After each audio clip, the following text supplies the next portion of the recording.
Hello नमस्कार मंडळी, मी आहे रेश्मा आणि मी आज तुमच्यासाठी घेऊन आलेले एक मस्त अशी नाश्ता रेसिपी, ती पण एकदम पौष्टिक आणि प्रोटीनयुक्त। तर त्याचं नाव आहे तांदूळ आणि मूग डाळीचे आप्पे। तर हे आप्पे आपल्याला कसे बनवायचे ती रेसिपी मी येथे तुमच्यासोबत शेअर केलेली आहे, तरी तुम्ही हा डिटेलमध्ये व्हिडिओ पहा। तर मी ते 1 वाटी तांदूळ घेतलेले आहे आणि 1 वाटी मूग डाळ घेतलेली आहे आणि ते स्वच्छ असं धुवून आपल्याला घ्यायचं आहे।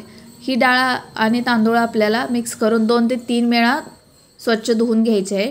त्यानंतर याच्यामध्ये 1 ते 1.5 ग्लास पाणी घालायचं आहे आणि ही डाळ आणि तांदूळ आपल्याला 4 ते 5 तासासाठी भिजत ठेवायचे आहे। तुम्ही इथे रात्रभर सुद्धा भिजत ठेवली तर चालेल आणि सकाळनं याचे आप्पे बनवले तर अतिउत्तम। तर हे मिश्रण चांगलं भिजल्यानंतर आपल्याला ते मिक्सरच्या भांड्यामध्ये काढून घ्यायचं आहे आणि त्याचबरोबर त्याच्यात असलेलं जे पाणी आहे ते सुद्धा ह्याच्यामध्ये मिक्सरच्या भांड्यामध्ये टाकून द्यायचं आहे। त्यानंतर मी इथे 2 हिरव्या मिरच्या घातलेल्या आहेत आणि 1 चमचा आलं लसूण पेस्ट घातलेले आहे। त्यानंतर मी इथे अर्धा बाउल पोहे घेतलेले आहेत आणि ते भिजवून असे याच्यामध्ये मिक्स केलेले आहेत। आता आपल्याला याच्यामध्ये चवीप्रमाणे मीठ टाकायचं आहे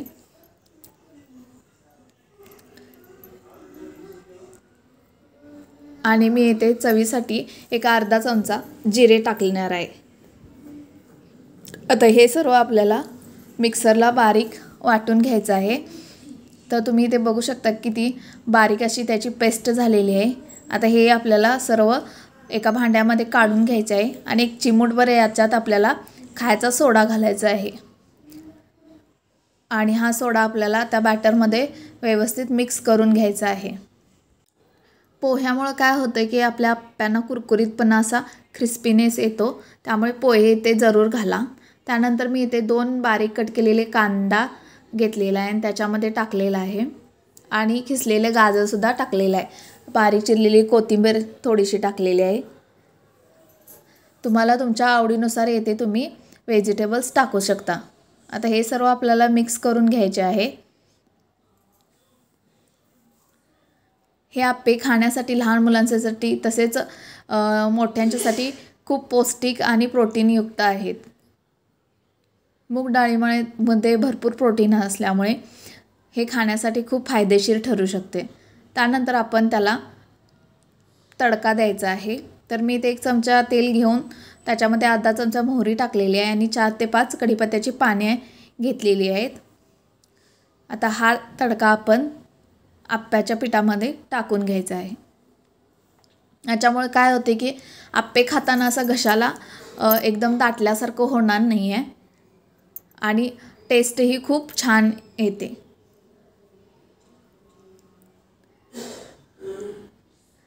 आता हे मिक्स करून घ्यायचं आहे आपल्याला याच्यामध्ये। आता आपला आप्प्याचं बॅटर तयार झालेलं आहे। तर आपण इथे आप्प्याचा तवा घेऊन त्याला व्यवस्थित असं तेल लावून घेऊ आणि त्यानंतर आपण याच्यामध्ये आप्प्याचं बॅटर सोडू।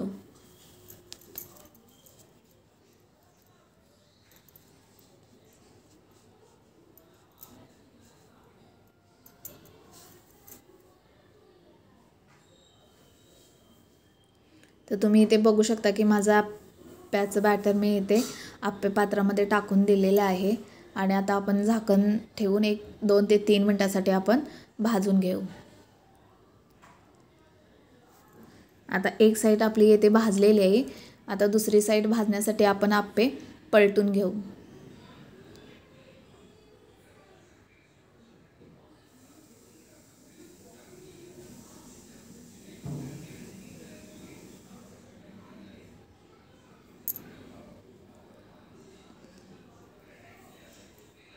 हे आप्पे खाण्यासाठी खूप मस्त आणि चवीला सुद्धा खूप छान लागतात। तर ही रेसिपी तुम्ही नक्की ट्राय करून बघा आणि मला कमेंट करून नक्की सांगा। तर आपण दोन्ही बाजूने हे आप्पे परतून घेतलेले आहेत। आता आपल्याला व्यवस्थित आणखी एक वाफ काढून घ्यायची आहे। तोपर्यंत आपण येथे चटणी बनवू। तर चटणी मी इथे विदाऊट खोबरे विदाऊट दह्याची बनवणार आहे। तर त्यासाठी मी इथे 1 वाटी शेंगदाणे आणि 1 वाटी फुटाणे डाळ घेतलेली आहे। त्याच्यामध्ये चवीप्रमाणे मीठ टाकलेलं आहे आणि एक एक ते अर्धा चमचा आपण इथे जिरे टाकलेले आहे. त्यानंतर मी एक हिरवी मिरची टाकलेली आहे आणि कोथिंबिरीच्या काड्या टाकलेल्या आहेत. त्यानंतर मी इथे अर्धा चमचा आलं लसूण पेस्ट टाकलेली आहे. आता हे सर्व आपल्याला अशी मोठी मोठी भरड करून घ्यायची आहे आणि त्यानंतर याच्यामध्ये 1 ते 1.5 वाटी पाणी घालून आपल्याला याची पेस्ट बनवून घ्यायची आहे. आणि आपण रेग्युलर जसं चटणीला फोडणी देतो तशी त्याला फोडणी देऊन घ्यायची आहे. आता इथे बघू शकता, इथे आपले आप्पेसुद्धा व्यवस्थित असे भाजून तयार झालेले आहेत. आता हे आपल्याला काढून घ्यायचे आहेत. तर तुम्ही बघू शकता की इथे अजिबात चिकटलेले नाही आहेत, व्यवस्थित असे निघलेले आहेत. आता अशाच पद्धतीने आपण बाकीचे सुद्धा सर्व आप्पे बनवून घेऊ.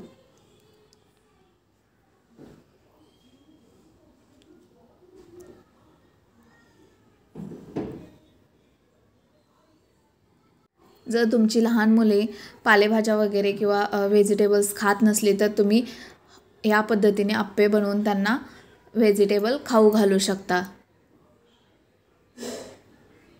तर इथे आपले आप्पे तयार झालेले आहेत. तुम्ही बघू शकता इथे आपल्या आप्पे आणि चटणी तयार झालेले आहेत. तर ही रेसिपी तुम्हाला कशी वाटली तर मला नक्की कमेंट करून सांगा आणि माझ्या चॅनलला सबस्क्राईब करायला विसरू नका.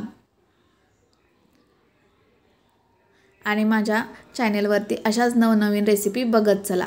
थँक्यू.